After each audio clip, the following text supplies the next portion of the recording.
বুঝা নাই ভাবিছিলো বেলেগ হৈ আছে বেলেগ ভাবিছিলো আমাৰ খোৱা বোৱা হ'ব কিন্তু হৈ আছে সাফ সাফাই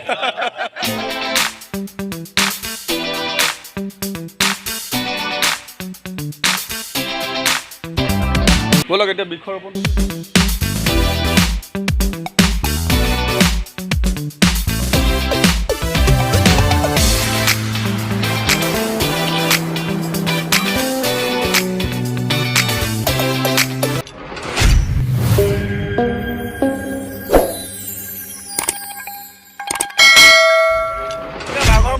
বহুত গৰম বহুত বেছি জোল ওলাই গৈছে পাঞ্জল গৰম কেনেকুৱা বৰফ পৰি আছে বৰফ তো খুব গৰম মাৰিছে অলপ ইয়াতে জিৰাই খটাই লৈছোঁ তাৰপিছত আমি পুলিটো ৰুম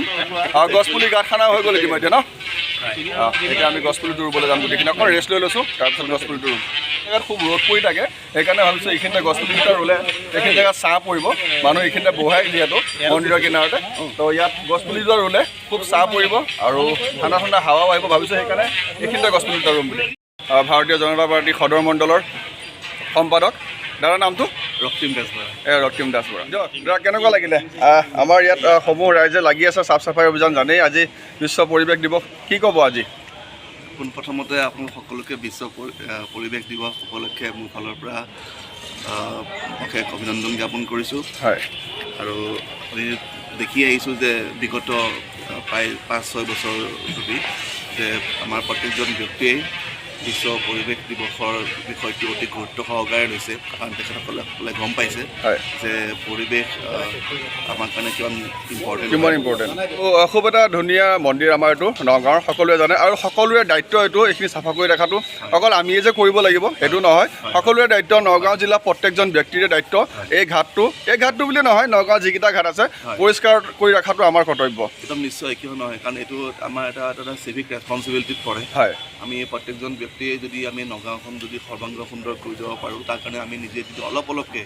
বেছিকৈ নহ'লেও অলপ আমি যদি নিজৰ দায়িত্ব পালন কৰি যাব পাৰোঁ ইমানখিনি আমাৰ হৈ যায় তাৰ লগতে আমাৰ বিধায়ক মহোদয়েও যথেষ্টখিনি চেষ্টা কৰি আছে নগাঁও চহৰখনক গোটেই সমগ্ৰ অসমৰ ভিতৰতে এখন সৰ্বাংগ সুন্দৰ চহৰ হিচাপে গঢ়ি তোলাৰ বাবে আমাৰ কৃষ্ণাশ্ৰম শিৱ মন্দিৰৰ যিটো আমাৰ ঘাট এইটো আমাৰ প্ৰত্যেকজন ব্যক্তিৰ আমাৰ যি নগাঁও সমাজ জীৱনৰ প্ৰত্যেকজন ব্যক্তিৰ অতি গুৰুত্বপূৰ্ণ হয় কোনোবা নহয় কোনোবা এটা সময়ত আমি ইয়ালৈ আহি থকা হয় আৰু আহি পেলাই আমি সদায় দেখোঁ যে এই ঘাটৰ যি অৱস্থা আজি এই ঘাট পৰিষ্কাৰ কৰিবলৈ যি তেখেতসকলে যি প্ৰণ লৈছে সেই প্ৰণ লৈ আমি দেখিছোঁ যে কিমান ধুনীয়া চাফা হৈ আছে গতিকে মই পুনৰবাৰ সদৰ মণ্ডল ভাৰতীয় জনতা পাৰ্টীৰ তৰফৰ পৰা মই কিষাণ মৰ্চাৰ প্ৰত্যেকজন ব্যক্তিলৈ মোৰ কৃতজ্ঞতা জ্ঞাপন কৰি কামনা কৰোঁ বঢ়িয়া ভাল লাগিলে ধন্যবাদ আৰু পাঞ্জল কাম কৰিছে নে পাঞ্জল গৰম লাগি গৈছে কিন্তু পূৰা লাগি আছে চাফাইত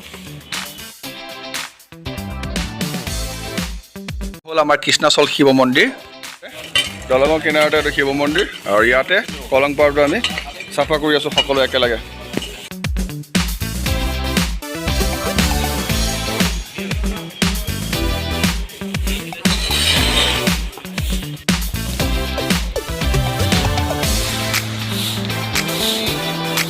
সকলো পূৰা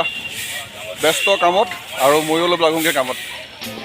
আৰু এইদৰে আমি কাম কৰি থকা অৱস্থাত আমাৰ ওচৰত উপস্থিত হ'লহি পৌৰসভাৰ চেয়াৰমেন অম্বিকা মজুমদাৰ বাইদেউ আৰু ভাইচ চেয়াৰমেন আহি গ'ল আমাৰ ওচৰত সীমান্ত বৰা দা এওঁলোকে বৃক্ষৰোপণ কৰিব আৰু সকলোৱে একেলগে গ্ৰুপ ফটো উঠিছে তাৰপিছত তেওঁলোকে বৃক্ষৰোপণ কৰিব চাই থাকক ব্লগটো স্কিপ নকৰাকৈ জনতা পাৰ্টি কিষাণ মৰ্চাই যি এই কাৰ্যসূচী লৈছে ইয়াত উপস্থিত ভাৰতীয় জনতা পাৰ্টীৰ সকলো আমাৰ কাৰ্যকৰ্তা ইয়াত উপস্থিত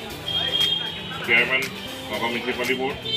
আৰু মোৰ সহযোগী ৱাৰ্ড কমিশ্যনাৰসকল এটা কথা ক'বই লাগিব ভাৰতীয় জনতা পাৰ্টীৰ যি কিষাণ মৰ্চা যথেষ্ট শক্তিশালী আৰু আমাৰ পৌৰসভাৰ যি আমাৰ লক্ষ্য সেউজ নগাঁও স্বচ্ছ নগাঁও তাত তেওঁলোকে আৰু এইদৰে আমাৰ পৌৰসভাৰ চেয়াৰমেন অম্বিকা মজুমদাৰ বাইদেউ আৰু ভাইচ চেয়াৰমেন সীমান্ত বৰাদাই কিছু বক্তব্য ৰাখি পৌৰসভাৰ কিছু কৰ্মকৰ্তাক এখন ফুলাম গামোচা আৰু তাক গছপুলিৰে সন্মান জনাই ব'লক এতিয়া বৃক্ষৰোপণটো